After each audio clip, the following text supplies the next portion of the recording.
আসসালামু আলাইকুম। এখন শুনবেন সংবাদ শিরোনাম। বাংলাদেশেও দক্ষিণপন্থী রাজনীতি উত্থানের চেষ্টা হচ্ছে মনে করেন বিএনপি মহাসচিব। আমার কাছে মনে হয় না যে জনগণের মধ্যে পুনর্গঠনে অংশ নিতে প্রবাসী বাংলাদেশিদের প্রতি প্রধান উপদেষ্টার আহ্বান। জুলাই বিপ্লবে পাওয়া পরিবর্তন এগিয়ে নিতে ভূমিকা। শেষ হচ্ছে শেখ হাসিনা কামাল সহ ৩ জনের বিরুদ্ধে মানবতা বিরোধী অপরাধ মামলার সাক্ষ্য গ্রহণ, জবানবন্দি দিচ্ছেন মূল তদন্ত কর্মকর্তা।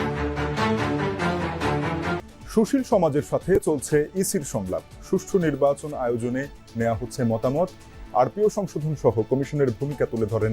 এতক্ষণ শুনছেন সংবাদ শিরোনাম, এখন শুনবেন বিস্তারিত। জামায়াতে ইসলামী লাইমলাইটে এলেও জনমনে খুব বেশি প্রভাব পড়েনি। দলটি খুবই সংগঠিত হলেও ভোটে জিতে যাওয়া সম্ভব নয় বলেও মনে করেন বিএনপি মহাসচিব। নিউ ইয়র্ক থেকে মাহফুজ মিশুর রিপোর্ট। ৫ আগস্টের পর রাজনীতির মাঠে বিএনপির প্রধান প্রতিদ্বন্দ্বী জামায়াতে ইসলামী বাংলাদেশ।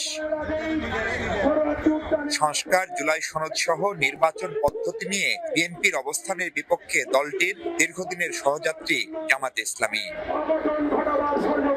ক্ষমতাচ্যুত আওয়ামী লীগের রাজনৈতিক কর্মকাণ্ড নিষিদ্ধ ও জাতীয় পার্টিও প্রায় একই অবস্থায় থাকায় জামায়াত সুবিধাজনক অবস্থানে বলে মনে করেন বিএনপি মহাসচিব।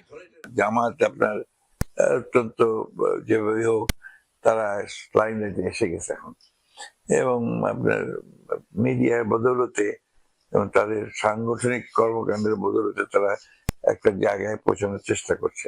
এটা করবেই তারা, এটাই স্বাভাবিক, আপনার করাটাই স্বাভাবিক।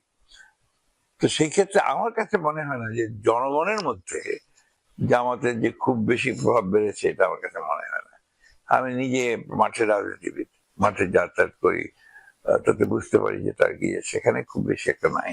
বৈশ্বিক রাজনীতির গতিপ্রবাহ তুলে ধরে বাংলাদেশও যে তা থেকে বিচ্ছিন্ন নয় তা স্পষ্ট করেন মির্জা ফখরুল।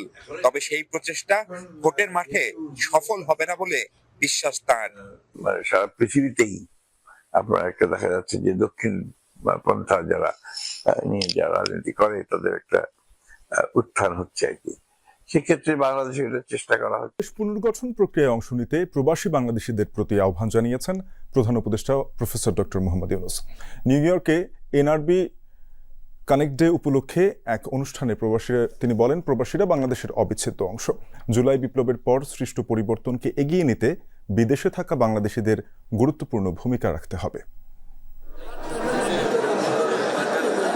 বাংলাদেশ বিনিয়োগ উন্নয়ন কর্তৃপক্ষ বিডার আয়োজনে নিউ ইয়র্কে অনুষ্ঠিত হয় এনআরবি কানেক্ট ডে। অনুষ্ঠানে যোগ দেন প্রধান উপদেষ্টা প্রফেসর ডক্টর মোহাম্মদ ইউনূস। প্রবাসীদের করতালি আর স্লোগানে সিক্ত হন বাংলাদেশের একমাত্র নোবেলজয়ী এই অর্থনীতিবিদ। হাত নেড়ে অভিবাদনের জবাব দেন তিনি। ভাষণে ঘুরে ফিরে উঠে আসে বাংলাদেশের প্রসঙ্গ। প্রফেসর ইউনূস জানান, 1 বছর আগে কি পরিস্থিতিতে তাকে সরকার গঠন করতে হয়েছিল এবং এখন চলছে দেশ পুনর্গঠনের কাজ।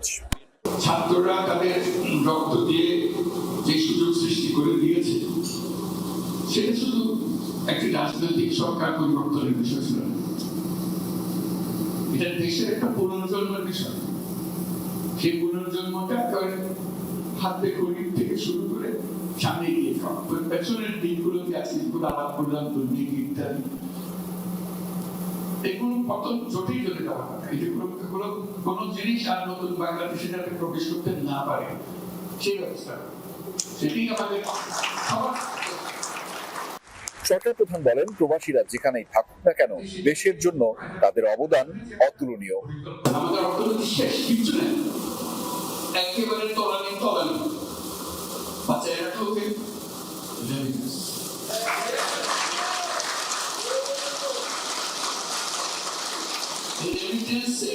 নতুন বাংলাদেশের জন্ম দিয়েছে।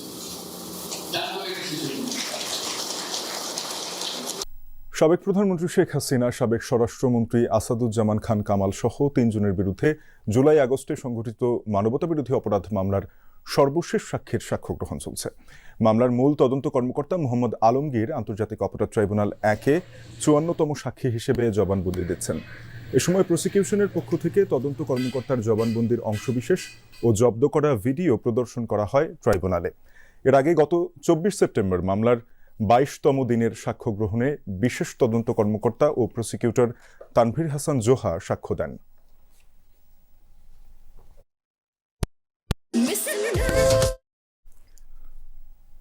নির্বাচনের সঙ্গে জড়িতরাও এবার ভোট দিতে পারবেন বলে জানিয়েছেন সিইসি এএমএম নাসির উদ্দিন। নির্বাচন ভবনে সুশীল সমাজের প্রতিনিধিদের সঙ্গে ইসি সংলাপের সূচনা বক্তব্যে সিইসি একথা বলেন নির্বাচন ঘিরেই ইসি আয়োজিত সংলাপ কেবল আনুষ্ঠানিকতা নয়, সুষ্ঠু নির্বাচন আয়োজনে এই সংলাপ গুরুত্বপূর্ণ ভূমিকা পালন করবে। নাসির উদ্দিন জানান, দায়িত্ব গ্রহণের পর থেকে ইসি বিশাল কর্মযজ্ঞ হাতে নিয়েছে। সিইসি বলেন, আরপিও সংশোধন সহ ভোটার তালিকা হালনাগাদ করা হয়েছে। আইনে পোস্টাল ব্যালটের কথা থাকলেও এর প্রয়োগ ছিল না উল্লেখ করে সিইসি বলেন, বর্তমান কমিশন এ নিয়ে কাজ করছে।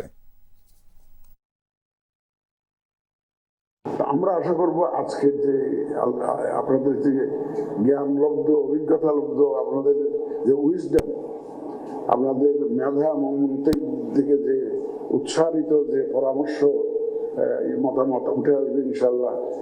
আমি মনে করি এটা আমাদেরকে অত্যন্ত, আমাদের কাজকর্মে এই অত্যন্ত গুরুত্বপূর্ণ ভূমিকা রাখবে।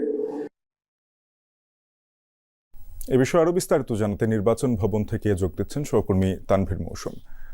তানভীর, জানাবেন যে সুষ্ঠু ভোট আয়োজনে সংলাপে সুশীল সমাজের প্রতিনিধিরা কি ধরনের মতামত তুলে ধরেছেন? সংলাপের ফাঁকে কারোর সাথে কথা হয়েছে কিনা আপনার? শাফিন, এখনো সংলাপটি চলছে, অর্থাৎ প্রথম পর্বের যে সংলাপ সেই সংলাপটি এখনো শেষ হয়নি এবং এই সংলাপে আসলে নির্বাচন কমিশনের ভূমিকা, নির্বাচনে কি ধরনের হওয়া উচিত সে বিষয়টি নিয়ে কিন্তু অনেক আলোচকই কথা বলেছেন এবং এখানে কোনো আলোচক বলেছেন এআই এর অপব্যবহার নিয়ে এবং উপমহাদেশে পাকিস্তান এবং ভারতে কিভাবে নির্বাচনের সময়ে এআই অনেক বড় প্রভাব রেখেছিল সে বিষয়টি নিয়ে আলোচকরা আলোচনা করেছেন। আবার আরেক দিক দিয়ে আমরা দেখেছি যে এখন যেরকম কথা বলছেন রাশেদা কে চৌধুরী, এর আগে কথা বলেছিলেন সাংবাদিক সোহরাব হাসান এবং তিনি তখন বলেছিলেন যে আসলে এই নির্বাচনে যে ধরনের যে আইন শৃঙ্খলা ভঙ্গ হয় এবং যে নির্বাচন আচরণবিধি লঙ্ঘন হয় সেগুলো সাধারণ মানুষই করে থাকে, কিন্তু সাধারণ মানুষ এটি লঙ্ঘন করলেও পরবর্তীতে এর দায় চাপে কিন্তু নির্বাচন কমিশনের উপরে এবং নির্বাচন কমিশনের উপর দায় চাপার কারণেই কিন্তু পরবর্তীতে আহ্বান জানানো হয় যে নির্বাচন কমিশন যেন শক্ত ভূমিকা পালন করে একটি নির্বাচন পরিচালনার ক্ষেত্রে। এক্ষেত্রে তারা বলেন যে এই সরকারের ক্ষেত্রেও যদি সরকারের প্রভাবশালী কারো ক্ষেত্রেও যদি নির্বাচনী আচরণবিধি ভঙ্গ এবং নিয়ম নীতি ভঙ্গের ব্যাপারে অভিযোগ থাকে তাহলে যেন সে বিষয়টি নিয়ে তারা শক্ত অবস্থান নিতে পারেন সে আহ্বান জানানো হয়। একই সাথে এআই এর অপব্যবহার ছাড়াও আর্মির ম্যাজিস্ট্রেসি ক্ষমতার সদ্ব্যবহার সহ আরো অন্যান্য অনেক কিছুই উঠে এসেছে এবং আমরা দেখতে পাচ্ছি যে এখন আসলে ঠিক কিছুক্ষণ আগেই এই প্রথম পর্বের সংলাপটি শেষ হয়ে গেছে এবং আর কিছুক্ষণ পরে শুরু হবে দ্বিতীয় পর্বের সংলাপ। শাফিন, দিনের সংলাপ শেষে নিশ্চয়ই তানভীর মৌসুম আমাদেরকে আরো বিস্তারিত জানিয়ে দেবেন। রাজধানীর আজিমপুরে সাবেক এমপি হাজি সেলিমের একটি বাড়িতে অভিযান চালাচ্ছে যৌথ বাহিনী।